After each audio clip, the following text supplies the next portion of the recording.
Let's begin on Biden's Asia trip, where he is in the region to firm up these strong historic alliances and, as you've heard, launch a new economic framework for the region as well. I think the most critical question is, how do you think Beijing is viewing Washington's new strong arming across the region, given the hot and cold relationship that the United States has had with this region over successive administrations?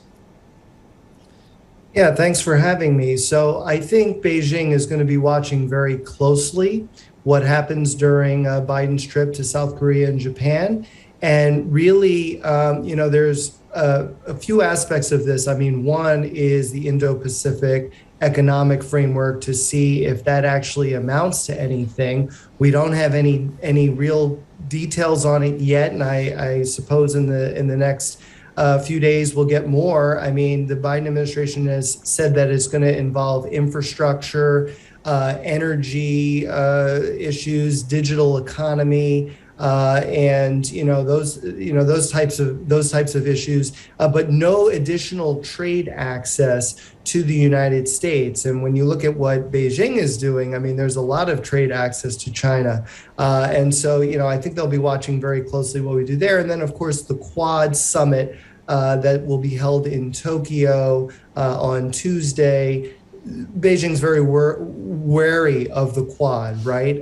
This is 4 countries, Australia, India, Japan, and the United States, working together to ensure a free and open Indo-Pacific. And free from whom? And open from whom, right?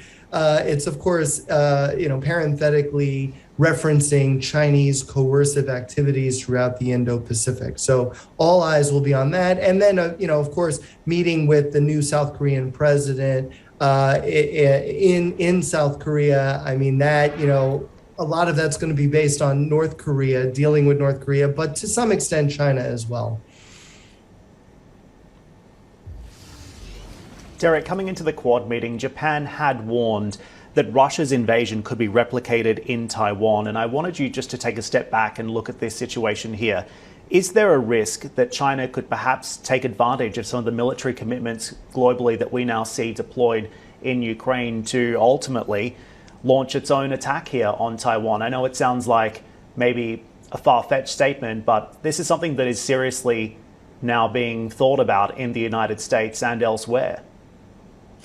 Yeah, I mean, it's an analogy that we're hearing a lot about these days. Could, China do to Taiwan what Russia is doing to Ukraine right now? And I would say that the analogy is misplaced in many ways. For one thing, Russia has a contiguous land border with Ukraine, whereas China would have to cross the Taiwan Strait, which is approximately 100 miles.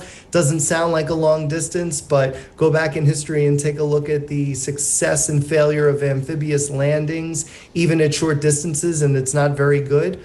And there's a variety of other reasons why it's not really a perfect analogy. But that said, China is certainly thinking about the potential lessons learned here from Russia's faltering invasion of Ukraine, and Taiwan is also looking very closely at potential lessons learned.